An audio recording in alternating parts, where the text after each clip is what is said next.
So I'm back. Or maybe you just think I'm here for the first time. But I used to make YouTube videos and I privated them actually on my account because I just look back at them. You know, them things you look back at and you're just like, oh, I can't even picture myself. Or when you make them, you just think, oh, they're pretty cringe. Maybe I'll unupload them. They're pretty cool. They're from my first year of triathlon. I remember when I did it, I thought, oh, this is cool to look back on. And I guess now is the time that I could do that. But anyway, I'm going to make some YouTube videos, which is surprising really because I felt like I was doing a lot on Instagram. I did a bit on TikTok and then quite a lot on Instagram the past year. And for anyone who does it, like does any sort of content creation, you'll know that it's like takes a lot of time, takes a lot more time than you think it would, or a lot more time than you hope it would.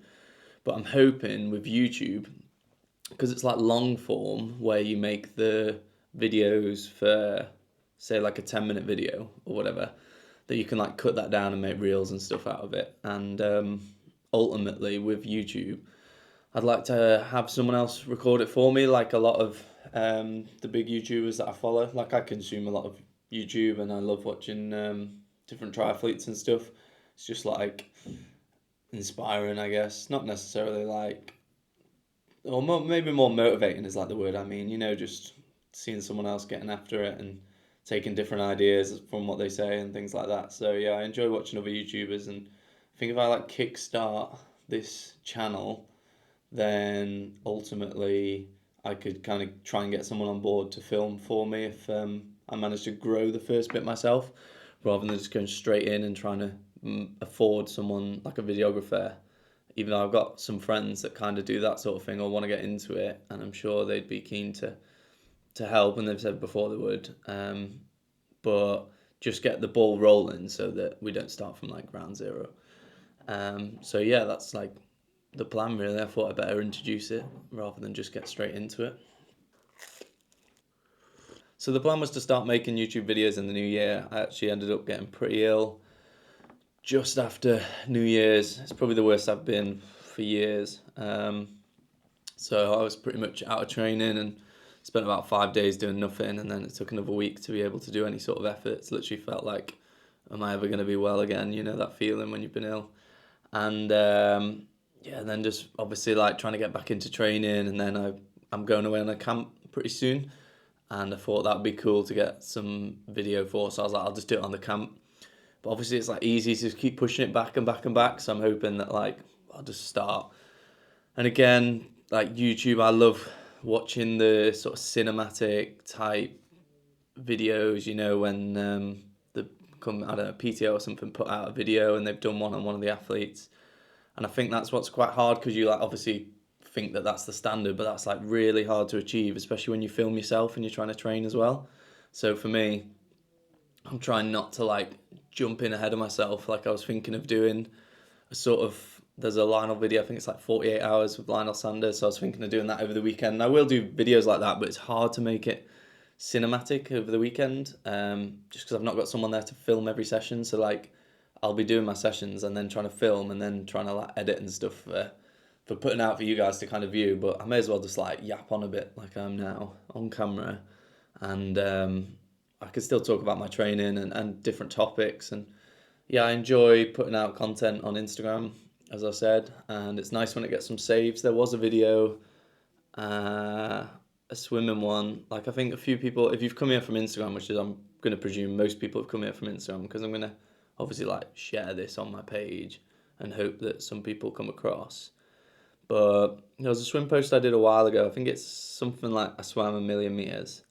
Yeah, I swam 1,000,000 meters to learn these three things, which like I swam way more than 1,000,000 meters, but because I think if you're doing like 20k, let's just say 20k a week is like 80 a month.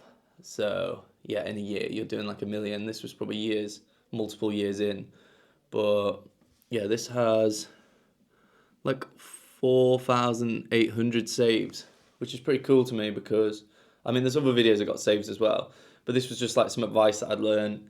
650,000 accounts reached, and I think it's things like this that just keep me like on, like on it, like engaged with it, because it's really quite nice to know. I felt like when I was progressing in my swim, it was hard to find sources of information and things like that. So it's nice that other people are using what I've said to kind of learn from, which is cool, which is another reason I kind of wanted to get back into posting long form content and doing some YouTube stuff. So yeah, but my followers, I seen the other day, my followers are like 90% male.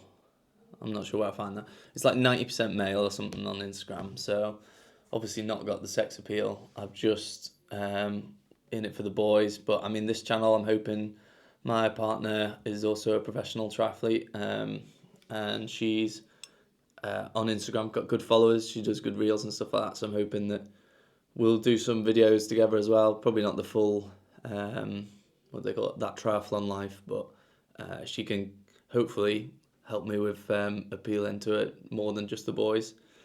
So then we'll be out in Spain together. They're staying with Johnny Brownlee in his place, so that'll be a good insight to look forward to. Then we've got some time at home, and then we're out in Tenerife doing a small like not training camp, because it's only like 5 days, and then the last 2 days are a photo shoot for Spats. So we'll have that, and then at the end of the month we're gonna do Sir Banias, which is a challenge race, first one of the season. So yeah, we'll start the season there, which should be fun.